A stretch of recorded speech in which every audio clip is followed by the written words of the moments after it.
Hello everyone. अगर आपको problem पेश आ रही है स्किल वर्कर को हायर करने में और आपकी कंपनी यूके में रजिस्टर्ड है, मैं आज की वीडियो में आपको बताऊंगी कि आप कैसे एक सक्सेसफुल स्पॉन्सरशिप लाइसेंस की एप्लीकेशन कर सकते हैं और कौन सा एलिजिबिलिटी क्राइटेरिया है जो आपने मीट करना है। नंबर 1, आपकी कंपनी यूके में रजिस्टर्ड होनी चाहिए। नंबर 2, उसका कोई रजिस्टर्ड ऑफिस होना चाहिए।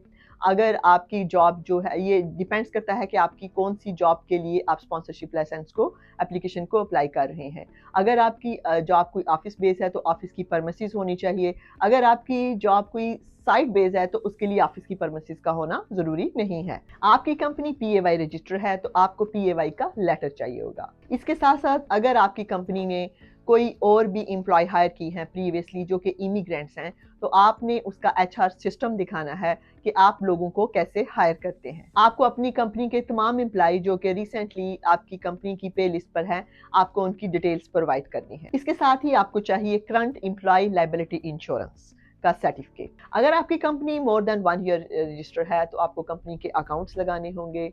आपको कंपनी की बैंक स्टेटमेंट्स लगानी होगी। अगर आपकी कंपनी 6 मंथ, 1 ईयर या उससे ज़्यादा की रजिस्टर है तो आपको मिनिमम 12 मंथ की बैंक स्टेटमेंट लगानी होगी। लेकिन अगर आपकी company less than 12 years register है तो आपको वो 6 मंथ के या 8 मंथ की बैंक स्टेटमेंट्स लगानी होगी।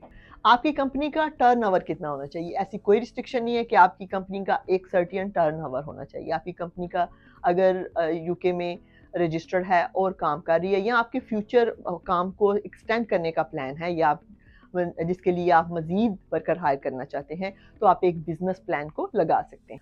आप as a company director self employed register हैं, आपको अपनी सेल्फ एम्प्लॉयर रजिस्ट्रेशन के डॉक्यूमेंट्स भी लगाने होंगे।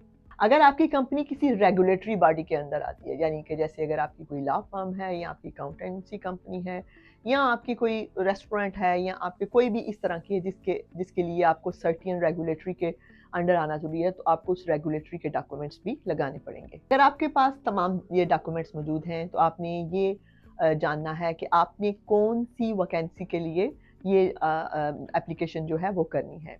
आप उसके बाद वैकेंसी ऐड कर सकते हैं, चेंज कर सकते हैं, लेकिन जब आप फर्स्ट एप्लीकेशन करते हैं तो आपको पता होना चाहिए कि आपने कौन सी पोजीशन के लिए आप लुकिंग फॉरवर्ड हैं एम्प्लॉय को हायर करने के लिए। एप्लीकेशन को सबमिशन के बाद आपने ये डॉक्यूमेंट्स बाय ईमेल जो हैं वो आपने होम ऑफिस को भेजने हैं। आप अगर अर्जेंट एप्लीकेशन चाहते हैं तो आपको 500 पाउंड एक्स्ट्रा पे करने होंगे और आप होम ऑफिस को सुबह 9 ओ क्लॉक से 5 ओ क्लॉक तक की विंडो होती है जिसमें वो 50 एप्लीकेशन को सिलेक्ट करते हैं।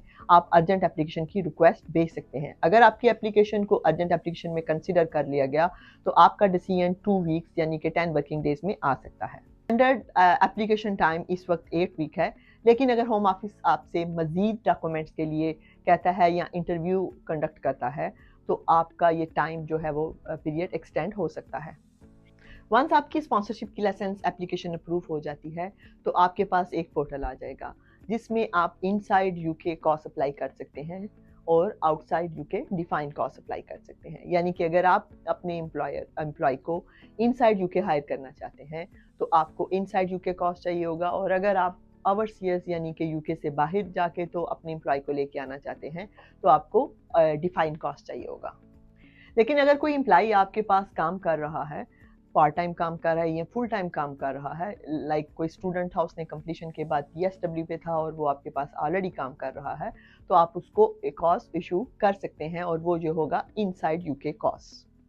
लेकिन अगर आपको डिफाइन कॉस्ट यानी कि आउटसाइड यूके किसी को हायर करना है, अगर आप समझते हैं कि स्किल वर्कर जो कि आप अपनी कंपनी के लिए हायर करना चाहते हैं वो यूके के अंदर जो है वो अवेलेबल नहीं है, आपने जॉब वैकेंसी को एडवर्टाइज किया है सर्टेन टाइम के लिए, लेकिन उसके बावजूद भी आपको अपनी एलिजिबिलिटी क्राइटेरिया को मीट करने वाला कोई भी ऐसा बंदा नहीं मिला जिसको आप हायर कर सकें, तो आप फिर यूके के बाहर भी लोगों को हायर करके ला सकते हैं। ये थी वो तमाम रिक्वायरमेंट जिनको आप मीट करने के बाद एक सक्सेसफुल स्पॉन्सरशिप लाइसेंस की ना सिर्फ एप्लीकेशन कर सकते हैं बल्कि स्किल वर्कर को हायर कर सकते हैं और एक लॉन्ग टर्म कमिटमेंट वो करने के लिए रेडी होंगे, क्योंकि वो 5 ईयर्स के लिए आपकी कंपनी के लिए काम। इसके अलावा अगर आपको इसके बारे में कोई क्वेश्चन करना हो कि आपकी कंपनी क्या बिजनेस करती है और उसके लिए कौन सी जॉब वैकेंसी हैं, उसका शेयर कोड कैसे आपने फाइंड आउट करना है, आपको इसके लिए मज़ीद असिस्टेंट चाहिए हो, हेल्प चाहिए हो, तो आप हमसे रब्ता कर सकते हैं। इसके साथ ही इजाज़त चाहती हूँ। खुदा हाफ़िज़।